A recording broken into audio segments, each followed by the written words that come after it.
Saludos, estimadas y estimados estudiantes del curso Ética y Política. Yo soy su tutor, Pedro Solís, y me voy a centrar en esta ocasión en hacerles una explicación rápida de la tarea número 1. ¿Qué es lo que tienen que hacer? Ustedes ven aquí que hay ciertas generalidades sobre las tareas y el proyecto académico. Pero enfoquémonos primero en la tarea número 1. Es muy importante el punto número C.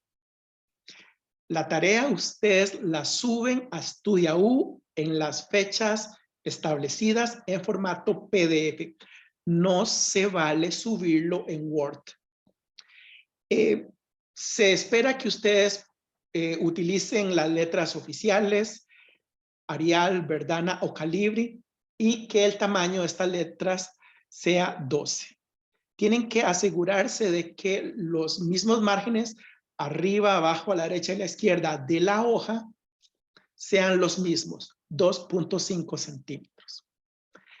Importante los títulos. Los títulos deben venir centrados y resaltados con negrita.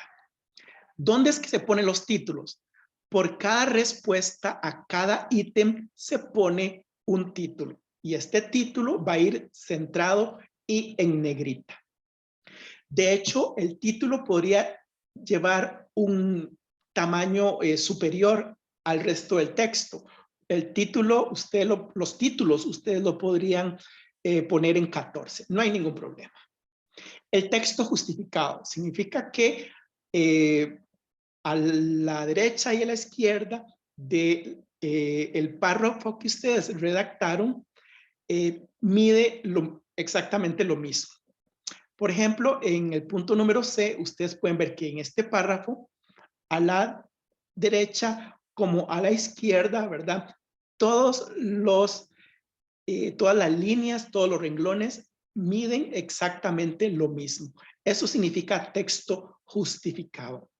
Espacio interlineal 1,5 y algunas otras aspectos que evidencien orden. Por ejemplo, yo les recomendaría que cada respuesta a cada ítem, ¿verdad?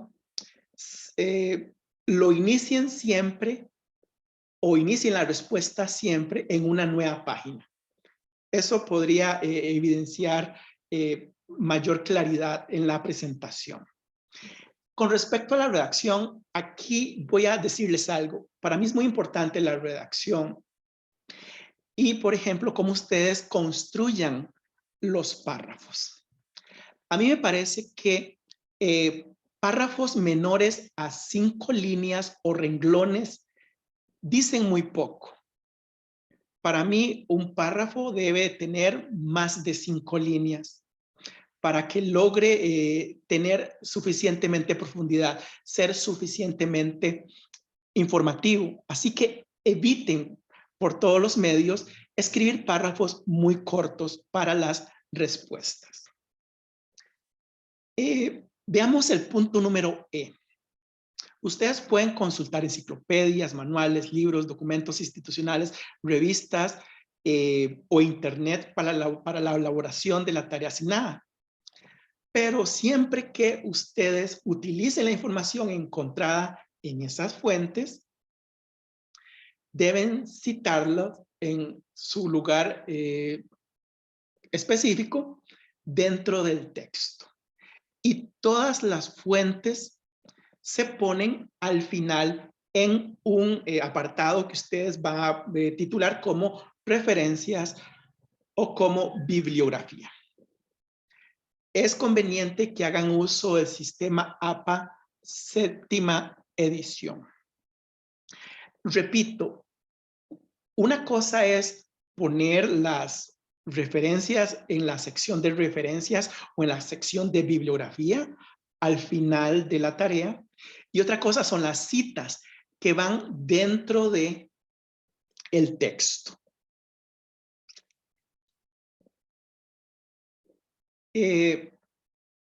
Sigamos bajando y hablemos ya más específicamente del contenido de la tarea 1. La tarea 1 abarca los primeros 5 capítulos de la primera parte del libro de Roberto Cañas, Ética y Política. Importante, después de la fecha establecida, no se aceptan tareas extemporáneas. ¿Qué es lo que tienen que hacer? Ustedes van a utilizar principalmente para responder, para informarse y encontrar las respuestas a los ítems, a las preguntas, la UDM, que es el libro de Roberto Cañas. Pero no solamente van a utilizar la UDM. Pueden utilizar, y es recomendable, más fuentes. Fuentes que pueden ser diccionarios, pueden ser fuentes de internet, pero tienen que ser fuentes, en el caso de internet, fuentes que sean válidas y confiables. No cualquier documento en internet es válido y confiable. Entonces ustedes tienen que ser muy cuidadosos con respecto al tipo de información que utilizan extraída de internet. En la página 34 de las orientaciones, ustedes van a encontrar el machote de la portada. Es el mismo machote que ustedes van a utilizar en las tareas como en el proyecto académico. Y para esta tarea, lo que vamos a encontrar son 5 ítems o preguntas. Pasemos a cada uno a revisar y analizar cada uno de estos ítems. Ítem número 1. Mediante una recensión que aborde 5 ideas relevantes para usted, exponga la temática a partir de lo que el autor expone en la UDM. Tales ideas relevantes han de ser extraídas de los apartados de la primera parte. Luego hace un comentario breve a cada una de esas ideas, justificando el por qué las considera importantes. Vean aquí. Ustedes tienen que extraer 5 ideas y luego comentar esas ideas. Cuando ustedes extraen estas ideas, ustedes lo que hacen es las extraen y las describen. Pero no es solamente describir esas ideas. Luego tienen que hacer un comentario sobre esas ideas. El comentario, como lo establece la pregunta, es en forma de justificación. ¿Por qué yo elegí cada una de esas ideas? Cada una de esas ideas tiene que estar justificada. Entonces, la descripción de las ideas va a valer un punto y el comentario en forma de justificación va a valer un punto. Son 5 ideas y un comentario por cada idea. Entonces, eso en total son 10 puntos. Ahí tenemos que tomar en consideración que se les está pidiendo 3 páginas de extensión para esa pregunta, para esa respuesta. Realmente es para la respuesta. Estas 3 páginas también debe entenderse que es lo mínimo, ¿verdad? Lo que aquí se trata de evitar es que ustedes respondan de manera demasiado breve y que su respuesta sea muy superficial y con muy poca información, ¿ok? Entonces, esas 3 páginas es mínimo, pero pueden quedarse en 3 páginas. Veamos la pregunta número 2. Dice, mencione y analice mediante 5 argumentos el origen de la filosofía en el contexto griego. Considere para su análisis el proceso del distanciamiento del mito que le caracteriza, principales ideas de algunos autores críticos de los mitos e iniciadores del filosofar, entre otros aspectos señalados por el autor en la UDM. ¿Ok? Entonces, ustedes lo que tienen que hacer, como en el ítem número 1, es mencionar ideas, aspectos que tengan que ver, que me hablen sobre el origen de la filosofía en el contexto griego. Estas ideas o estos aspectos tienen que estar relacionados con lo que luego se menciona ahí. Por ejemplo, tienen que estar asociados con el tema del distanciamiento del pensamiento mítico y acercándose más al pensamiento racional. Las ideas de los primeros filósofos que fueron críticos de los mitos y otras ideas o aspectos que sean mencionados en esta parte del libro por el autor. ¿Ok? Entonces, no es simplemente hablar sobre el origen de la filosofía, sino es hablar del origen de la filosofía, tomando en cuenta, por ejemplo, el paso del mito al logos, tomando en cuenta las ideas de los principales autores y sobre todo las ideas que iban en contra del pensamiento mítico. Igual, por cada idea o aspecto o referencia, un punto, y por el análisis de cada una de esas referencias, ideas o aspectos, un punto. Extensión, 3 páginas, ¿ok? Ahora, les decía que con respecto a la extensión de los párrafos, a mí me interesa que los párrafos tengan profundidad y extensión razonable, ¿verdad? Yo les decía 5 líneas o 5 renglones mínimo, ¿verdad? Pero aquí tienen que tomar en cuenta algo. Cuando hablamos de ideas y análisis o de ideas y comentarios, hay que tomar en cuenta de que la descripción de la idea puede ser un párrafo más corto que el comentario o la justificación de la idea. O que la referencia puede ser un párrafo corto, incluso puede ser, no sé, 3, 4 líneas. Y el análisis sí tiene que ser más extendido, ¿verdad? Más de 5 renglones, ¿ok? Eso es como mínimo. Ustedes pueden hacer párrafos muchísimo más grandes, de 10 hasta 14 líneas, por ejemplo, para los análisis. Pero es un mínimo que es importante que lo tomen en consideración. Vamos al ítem número 3. Dice, mencione con 5 argumentos cuáles fueron las condiciones culturales y políticas que favorecieron el movimiento sofístico. Luego analice esos 5 argumentos desde una perspectiva actual, el contexto político costarricense. Considere el contexto político, los filósofos sofistas y el pensamiento del filósofo Sócrates a partir de lo que expone el autor en la UDM. ¿Ok? Entonces, el movimiento sofístico es un movimiento filosófico surgido en la antigua Grecia. Tiene características muy interesantes.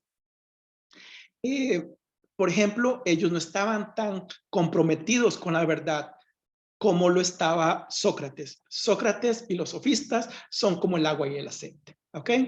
Entonces, la idea es hablar de qué condiciones culturales y políticas posibilitaron este movimiento sofístico y también cómo Sócrates atacó atacó sobre todo a los sofistas y argumentó en contra de ellos. ¿Ok? Luego de eso, lo que ustedes tienen que hacer es ver si en el contexto político costarricense encontramos sofistas, políticos que se comportan como los sofistas. ¿Ok? Entonces tienen que comparar si si el movimiento sofístico pervive en cierta parte de la política costarricense.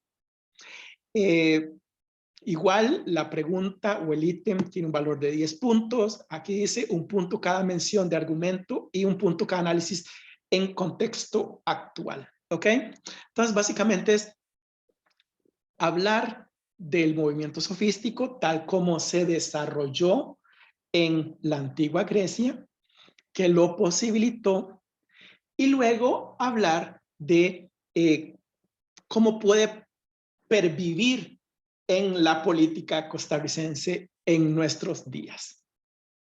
Vamos al ítem número 4.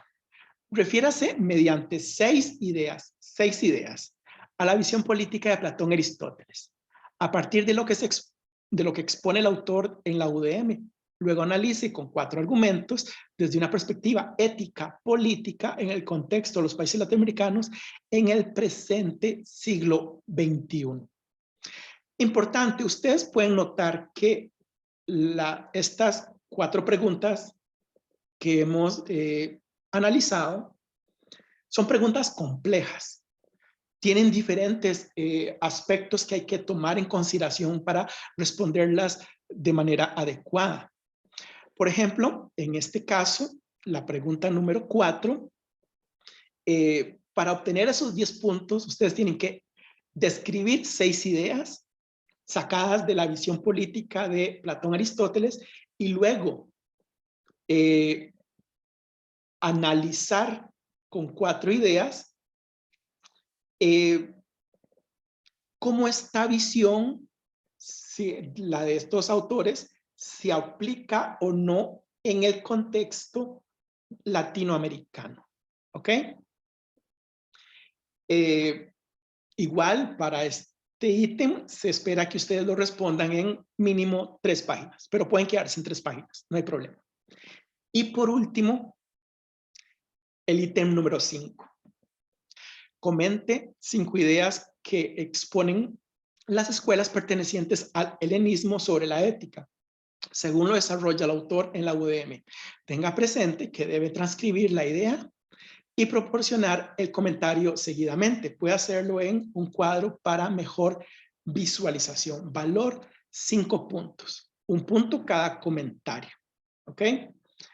Y aquí les ofrecen la posibilidad de que respondan en 2 páginas. Si quieren, lo hacen en 3, pero pueden hacerlo en 2. Vean que este ítem vale la mitad de lo que vale los otros ítems. Esto significa que este ítem no tienen que desarrollarlo tanto como los ítems anteriores, ¿ok? Como cada idea vale 1 punto, ¿verdad? En este caso, ustedes lo que tienen que es, más que, aquí ya no tienen que describir la idea, aquí lo que tienen es simplemente comentar la idea, ¿ok? Porque se le está hablando aquí en la parte de la evaluación de comentario, 1 punto cada comentario. Vean que, por ejemplo, en la primera pregunta, ustedes tienen que describir la idea y luego comentarla. Entonces son 5 ideas, 5 comentarios, pero la pregunta 5 vale solamente 5. Entonces ustedes no tienen que describir la idea en un párrafo pequeño y luego comentarla. Van directamente al comentario. ¿Ok? Punto número 6 ya tiene que ver con la forma. Use adecuadamente las fuentes bibliográficas. Por favor, no utilicen solamente la UDM para responder la tarea. Utilicen más fuentes. Todas las fuentes que ustedes utilicen deben ponerlas al final en la bibliografía. Pero además, chicos y chicas, todas las fuentes bibliográficas tuvieron que ser citadas al menos una vez dentro del desarrollo del trabajo, ¿ok? Ustedes no ponen ahí, o sea, no se vale poner fuentes bibliográficas si ustedes no las citaron nunca dentro del texto, dentro de las respuestas. Todas las respuestas les sugiero que vengan citas que pueden ser textuales o paráfrasis, ¿ok? Para eso la diferencia entre citas textuales y paráfrasis, ustedes tienen que ir a APA 7 para ver en qué consiste esa diferencia, ¿ok? Muy importante entender la diferencia para hacer un uso adecuado de las citas y también entender que una cita es distinto de poner la fuente al final. Cuando pongo la fuente al final, pongo todos los datos de la fuente. Mientras que en una cita, ¿verdad? Yo cito textualmente, lo pongo lo puedo poner en cursiva o lo puedo poner con lo puedo poner en cursiva o lo puedo poner con comillas, ¿verdad? Y luego, entre paréntesis, recuerden el apellido del autor, la fecha de publicación de la obra y la página, ¿ok? Cualquier cosa estoy para servirles. Con esto termino mi breve explicación y espero que les haya sido de provecho este video. Muchas gracias.